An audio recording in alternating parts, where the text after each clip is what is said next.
দেখুন, আমি কোনো বিতর্কে যেতে রাজি নয়। আমি কোর্টকে সম্মান করি, কোর্টের আইন আমি মেনে চলি। আজকে কেষ্টদা ফিরে এলো। আজকে আগামী কাল থেকে বীরভূম জেলার উন্নয়ন তৃণমূল কংগ্রেসের সংগঠন আরো ব্যাপকভাবে তৈরি হবে।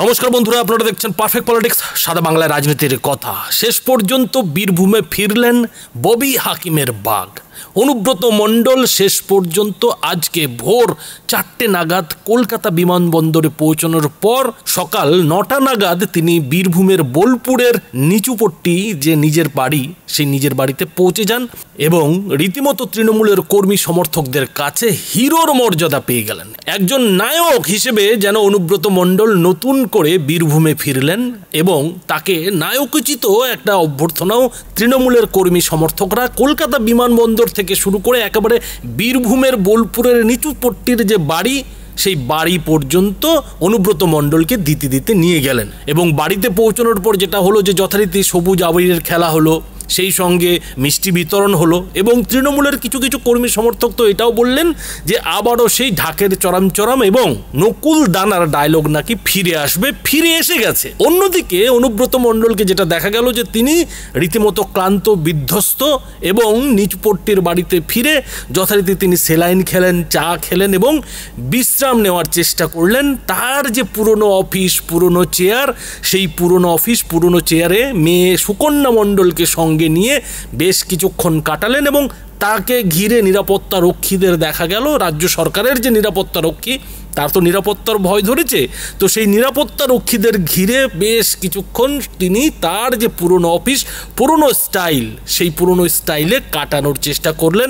আর তখনই যেটা দেখা গেল যে অনুব্রত মণ্ডল একেবারে চোখ মুছতে শুরু করলেন। হঠাৎ করে তার চোখে জল চলে এলো, তিনি কোনো রকমে তার কান্না চাপলেন এবং দু হাত দিয়ে চোখ ঢেকে ফেললেন। আর যে কান্না দেখে উপস্থিত সকলে কিন্তু আশ্চর্য হয়ে গেল। এমনকি অনুব্রত মণ্ডলের কন্যা সুকন্যা মণ্ডল তখন অনুব্রত মণ্ডলের সঙ্গে উল্টো দিকেই বসেছিলেন। তিনিও কিন্তু বাবার এই কান্না দেখে চমকে গেলেন, অনেকটা আশ্চর্য হয়ে গেলেন যে হঠাৎ করে বাবা কেন কেঁদে ফেললেন, কেন তিনি ভেঙে পড়লেন। উপস্থিত সকলের চোখে মুখেই এই প্রশ্নটা উঠতে দেখা গেল। এখন এই যে অনুব্রত মণ্ডলের কান্না, সেই কান্নাটাকে নিয়েই কিন্তু সোশ্যাল মিডিয়ায় চলছে প্রশ্ন। যথারীতি অনুব্রত মণ্ডলের এই যে কান্না, এই কান্না নিয়ে নানাজনের নানা কথা বলছেন। কেউ বলছেন যে আসলে বাঘ বুঝতে পেরেছেন যে কি কষ্টের মধ্যে তাকে খাঁচার মধ্যে দিন কাটাতে হয়েছে, আর এখন তিনি যথারীতি জঙ্গলে ফিরে এসেছেন এবং জঙ্গলে ফিরে এসে তার যে সেই কষ্ট, তার যে সেই খাঁচার দিনগুলোর কথা, তিহার জেলের দিনগুলোর কথা, সেগুলো মনে পড়েছে বলে হঠাৎ করে তিনি কেঁদে ভাসিয়েছেন, তার চোখে জল চলে এসছে। অন্যদিকে আরেক পক্ষ যেটা যুক্তি দিচ্ছেন যে আসলে এটা অনুব্রত মণ্ডলের আনন্দের কান্না, উচ্ছ্বাসের কান্না, এটা হচ্ছে গিয়ে মুক্তির কান্না, স্বাধীনতার কান্না। দু বছর তাকে তিহার জেলে কাটাতে হয়েছে এবং শুধুমাত্র তিনি একা নন, তার মেয়ে সুকন্যা মণ্ডলকেও তিহার জেলে এই দিনগুলো কাটাতে হয়েছে। ফলে আজকে মেয়ের সামনে বসে যখন তিনি পুরনো বাড়িতে ফিরেছেন, তার পুরনো জায়গায় ফিরেছেন, পুরনো টেবিল চেয়ারে ফিরেছেন, তখন তার পুরনো দিনের কথা মনে পড়েছে এবং তৃণমূল কর্মী সমর্থকরা যে তাকে এখনো মাথায় তুলে নাচছেন, তাকে যে এখনো বীরভূমের বাঘ বলে মনে করছেন, সেইটা তিনি হয়তো ভাবতে পারেননি। সেই ভালোবাসাটা যে অটুট থাকবে, তার প্রতি যে তৃণমূলের কর্মী সমর্থকদের আনুগত্য অটুট থাকবে, এইটা তিনি হয়তো ভাবতে পারেননি। আর সেইটা যখন তিনি 2 বছর পরে নিচুপট্টির বাড়িতে ফিরে দেখতে পেলেন, তার চোখের সামনে যখন দেখলেন যে তৃণমূলের কর্মী সমর্থকরা অকাল দোল মানাচ্ছে, সবুজ আবির খেলছে, মিষ্টি বিতরণ করছে, তখন সেই তৃণমূল কর্মী সমর্থকদের যে আনুগত্য, সেই আনুগত্য দেখেই তার চোখের জলটা চলে এলো। এদিন অনুব্রত মণ্ডল কলকাতা বিমানবন্দর থেকে তার যে বোলপুরের নিচুপট্টির বাড়ি, সেই নিচুপট্টির বাড়ি পর্যন্ত যেতে গিয়ে মিডিয়ার সামনে ঠিক কি মন্তব্য করেছেন দেখুন অনুব্রত মণ্ডলের বক্তব্য। দুদিন পর ফেললাম, 2 বছর পর ফেললাম, 2.5 বছরের মতন। সবাই ভালো থাকুক। মমতা ব্যানার্জি বীরভূম আসছে না, শরীর একটু অসুস্থ, পায়ের বেদনা, কোমরে বেদনা। দেখুন, আমি কোনো বিতর্কে যেতে রাজি নয়। আমি কোর্টকে সম্মান করি, কোর্টের আইন আমি মেনে চলি। দিদির সঙ্গে দেখা হবে মমতা বন্দ্যোপাধ্যায়? শরীর যদি ভালো থাকে, দিদি ভালো থাকুক, দিদির জন্য আমি আছি, বরাবরই থাকবো। মমতা ব্যানার্জি আসছে, শারদীয়ার শুভেচ্ছা। মমতা ব্যানার্জিকে আমি ভালোবাসি,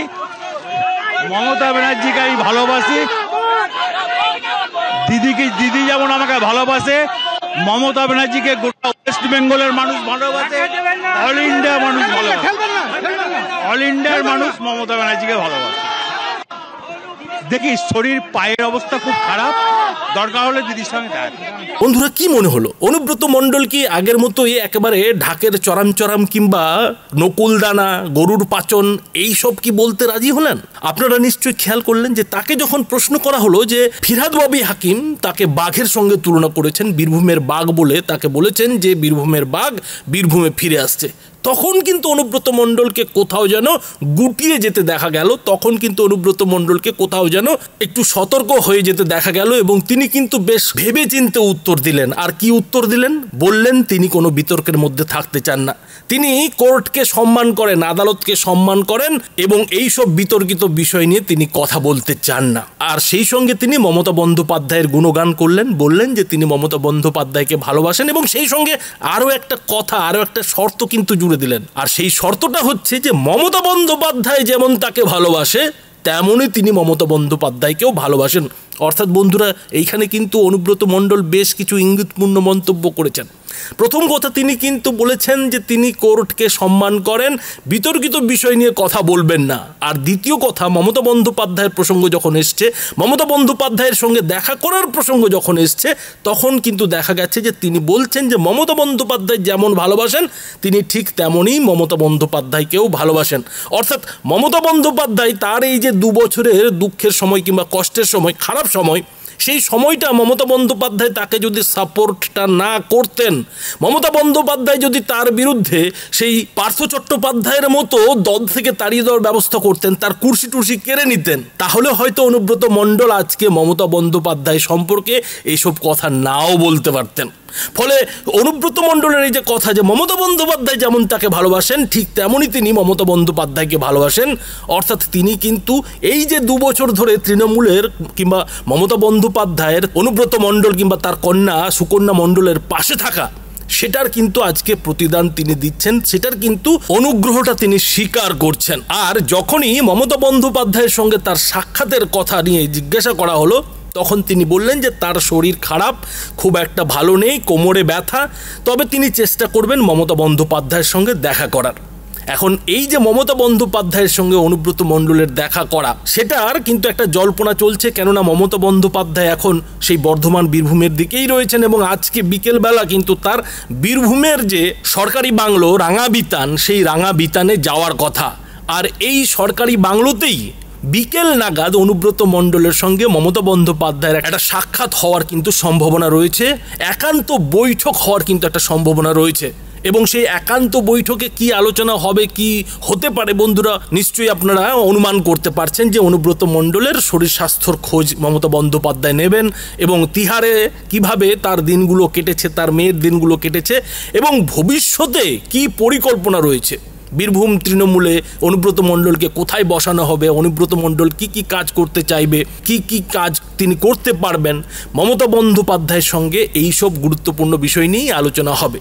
কিন্তু অনুব্রত মণ্ডলের যে এদিনের বডি ল্যাঙ্গুয়েজ, তা দেখে রাজনৈতিক বিশ্লেষকরা যেটা বলছেন যে আজকেই তিনি মমতা বন্দ্যোপাধ্যায়ের কাছে গিয়ে একেবারে বীরভূম জেলা সভাপতির যে চেয়ার, সেই চেয়ারটাতে বসে একেবারে কালকের থেকেই কাজ শুরু করে দেবেন, যেটা কিনা তৃণমূলের কর্মী সমর্থকরা দাবি করছেন, সেটা কিন্তু হওয়ার খুব একটা সম্ভাবনা দেখা যাচ্ছে না। কেন দেখা যাচ্ছে না? রাজনৈতিক বিশ্লেষকদের মতে অনুব্রত মণ্ডলও ভালো মতো জানেন, এই 2 বছরে অন্তত বুঝে গেছেন যে এই যে তার জামিন, এই জামিনটা কিন্তু চিরস্থায়ী নাও হতে পারে, এই জামিনটা কিন্তু দীর্ঘদিন নাও চলতে পারে, কেননা তার থেকেও বড় নেতারা কিন্তু একবার জামিন পেয়েও আবার জেলে ঢুকেছেন। উদাহরণ হিসেবে লালু প্রসাদ যাদবের কথা অনেকে বলছেন। লালু প্রসাদ যাদব চারা ঘোটালাতে প্রথমে কিন্তু জামিন পেয়ে গিয়েছিলেন, কিন্তু জামিন পাওয়ার প্রায় বেশ কয়েক বছর পর আবারও কিন্তু লালু প্রসাদ যাদবকে সেই চারা ঘোটালায় জেলে ঢুকতে হয় এবং সেবার কিন্তু 7 বছর জেল খাটতে হয়। জেল খাটার পর কিন্তু ফের তিনি কোনো রকমে নিজের শারীরিক অসুস্থতার কথা বলে আদালতের কাছ থেকে কোনো রকমে জেল থেকে রক্ষা পান। ফলে অনুব্রত মণ্ডলও ভালো মতো বোঝেন যে তার জামিন যে কোনো দিন আবার জেলের ঘানিতে পরিণত হতে পারে। আর এই অবস্থায় দাঁড়িয়ে একজন বাবা হিসেবে রাজনৈতিক বিশ্লেষকরা যেটা বলছেন যে একজন বাবা হিসেবে অনুব্রত মণ্ডলের কিন্তু মেয়ে সুকন্যা মণ্ডলের যে ভবিষ্যৎ, সেই ভবিষ্যতের কথাটাও চিন্তা করতে হবে। চিন্তা হয়তো তিনি করছেন যে মেয়েটার ভবিষ্যৎ যাতে অন্তত তার মতো না হয়। মেয়ে তো এরই মধ্যে একটা বড় ধাক্কা খেয়ে গেল, মেয়ের জীবন একটা ধাক্কা খেয়ে গেল। এই অবস্থায় দাঁড়িয়ে অনুব্রত মণ্ডলের জীবনের শেষ কটা দিন কিভাবে কাটবে সেটা বড় কথা নয়, কিন্তু মেয়ে সুকন্যা মণ্ডলের তো জীবন এখনো পড়ে রয়েছে। ফলে মেয়ে সুকন্যা মণ্ডলের যে ভবিষ্যৎ সেটা কিন্তু অনুব্রত মণ্ডলের কাছে বড় বিষয়। এবং হতে পারে যে এদিন মমতা বন্দ্যোপাধ্যায়ের সঙ্গে তার যদি একান্ত সাক্ষাৎ হয়, গোপন যদি কোনো কথাবার্তা হয়, বৈঠক হয়, তাহলে কিন্তু মেয়ে সুকন্যা মণ্ডলের জন্য মমতা বন্দ্যোপাধ্যায়কে অনুরোধ করবেন রাস্তা খুলে দেওয়ার। মেয়ে সুকন্যা মণ্ডলকে যাতে রাজনীতিতে, সক্রিয় রাজনীতিতে নিয়ে আসা যায়, সেটার জন্য হয়তো মমতা বন্দ্যোপাধ্যায়কে অনুব্রত মণ্ডল এদিন সেটা নিয়ে আলোচনাও করতে পারেন। তবে বন্ধুরা, এই বিষয়ে আপনারা কি মনে করেন? আপনাদের মতামত অবশ্যই এই ভিডিওটির নিচে কমেন্ট বক্সে লিখে জানাবেন। ধন্যবাদ।